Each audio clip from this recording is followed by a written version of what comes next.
Militer Israel dilaporkan menggunakan bom fosfor putih untuk melancarkan serangan ke Lebanon Selatan.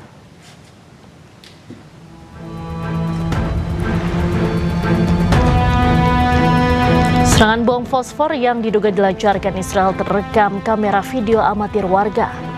Serangan menargetkan kawasan Nabatiyah, Lebanon Selatan. Namun belum diketahui apakah ada korban dari serangan tersebut. Bom fosfor terbuat dari senyawa kimia yang dampaknya bisa menyebabkan luka bakar parah terhadap korbannya. Penggunaan bom fosfor telah dikecam luas oleh komunitas internasional dan kelompok HAM seperti Human Rights Watch.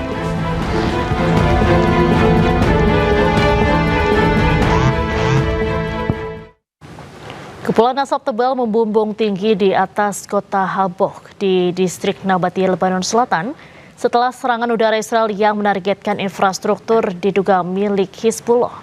6 orang tewas dan beberapa orang lainnya terluka.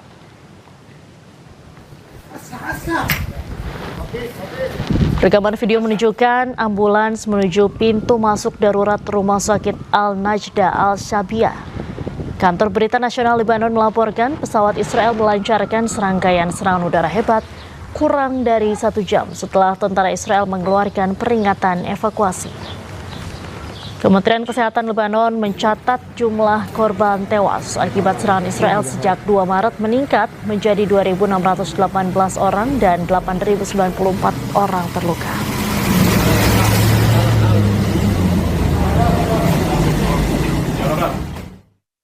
Sebuah tank hancur usai pejuang Hizbullah mengerahkan puluhan drone-nya.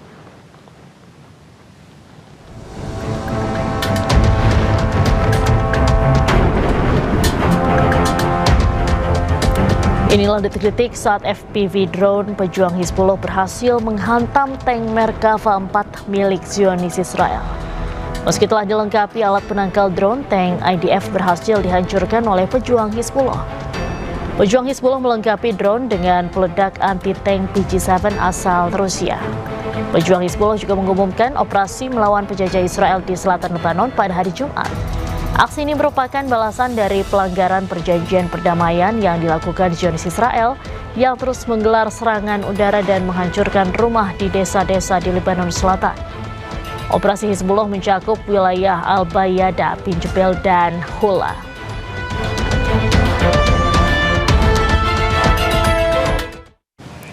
Serangan drone Hizbullah menghantam pangkalan militer Israel di Shomera, menyebabkan 12 tentara Israel terluka.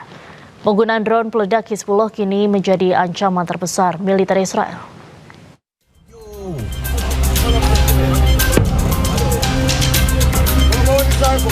Hizbullah melancarkan serangkaian serangan presisi menggunakan drone, termasuk penggunaan teknologi serat optik pertama yang berhasil menembus wilayah perbatasan dan menghantam pangkalan militer Israel di Shomera.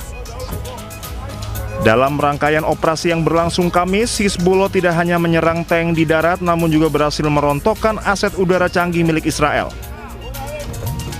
Sebuah drone FPV bermuatan peledak menghantam pangkalan militer Israel dengan telak di Shomera. Drone tersebut menghantam kendaraan lapis baja hingga terbakar hebat. Hizbullah menargetkan 2 tank Merkava menggunakan 2 drone serang dan berhasil mengenai sasaran secara langsung. Militer Israel mengakui 12 tentara mereka terluka akibat insiden ini. Hizbullah juga menyerang kerumunan tentara Israel di pos militer Balat yang baru didirikan di Lebanon Selatan dengan sejumlah drone serang. Penggunaan drone peledak Hizbullah kini menjadi tantangan operasional terbesar. Militer Israel mengakui mereka kekurangan penangkal yang efektif terhadap ancaman yang terus berevolusi ini. Israel mengalami kerugian besar akibat serangan drone Hizbullah. Kekuatan pasukan Israel makin terdesak oleh Hizbullah. Meski gencatan senjata Israel-Lebanon masih diterapkan, bukti lapangan menunjukkan perjanjian tersebut terus dilanggar berulang kali oleh pasukan Israel. Gelombang serangan Israel berfokus pada penghancuran total rumah-rumah di desa-desa di Lebanon.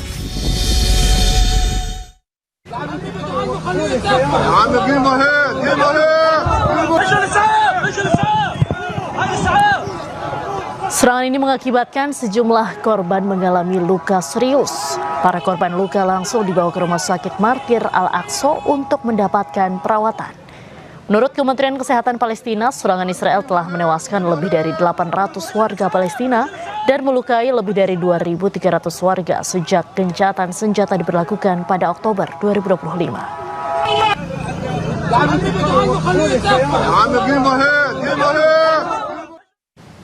Pemirsa, duka menyelimuti prosesi pemakaman seorang remaja Palestina berusia 16 tahun, Ibrahim Al-Khayyat, di Hebron, tepi barat. Ibrahim meninggal dunia usai ditembak di bagian dada oleh tentara Israel.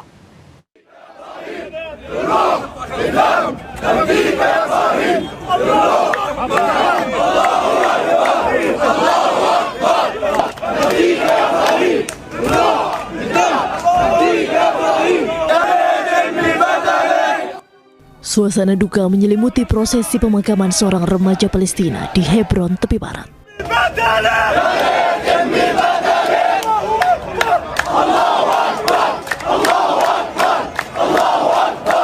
Ibrahim Al-Khayyat yang baru berusia 16 tahun itu dilaporkan meninggal dunia setelah terkena tembakan tentara Israel di bagian dada saat operasi militer berlangsung.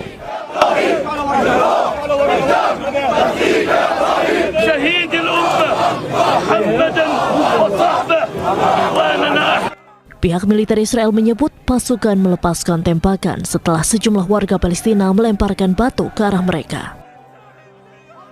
Jenazah Ibrahim kemudian dibawa oleh pelayat menuju tempat peristirahatan terakhir, diiringi suasana duka mendalam dari keluarga, kerabat, teman sekolah, dan warga sekitar. Bagi keluarga dan kerabatnya, Ibrahim dikenang sebagai remaja yang penuh semangat dan ceria. Ia juga dikenal sebagai remaja yang mencintai olahraga. Kepergian Ibrahim menambah daftar korban jiwa di wilayah tepi barat akibat serangan brutal Israel. Perluasan pemukiman ilegal dan perebutan lahan terus terjadi di tepi barat. Pasukan Israel dengan keji mengintimidasi, menahan, dan merampas ternak warga Palestina.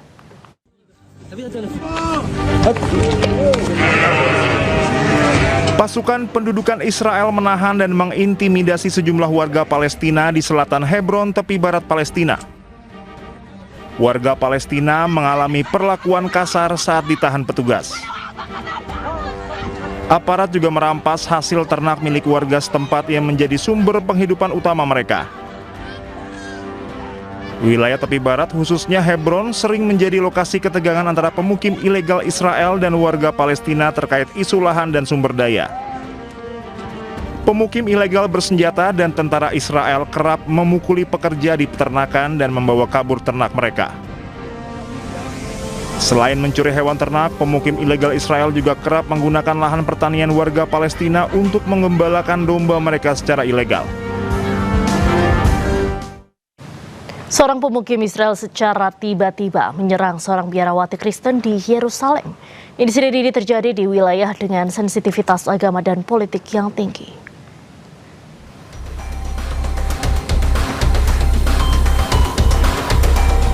Sebuah video memperlihatkan penyerangan oleh pemukim Israel terhadap seorang biarawati Kristen. Terlihat aksi agresif pelaku yang tiba-tiba mendorong korban hingga tersungkur. Bahkan pelaku tega menendang korban yang sudah terjatuh. Warga sekitar tampak langsung mendatangi korban. Insiden ini pun memicu kekhawatiran atas perlindungan terhadap tokoh keagamaan di kawasan tersebut.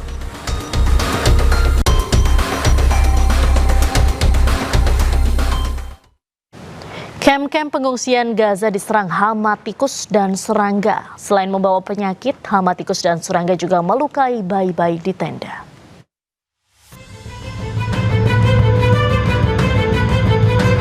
Situasi di kamp-kamp pengungsian Gaza semakin mengerikan. Hama tikus dan serangga menyerang tenda-tenda mereka. Tidak hanya merusak dan memakan makanan warga, tikus serta serangga juga melukai anak-anak dan bayi. Seorang bayi berusia 28 hari dilaporkan mengalami luka di wajah akibat gigitan tikus saat tidur di tenda.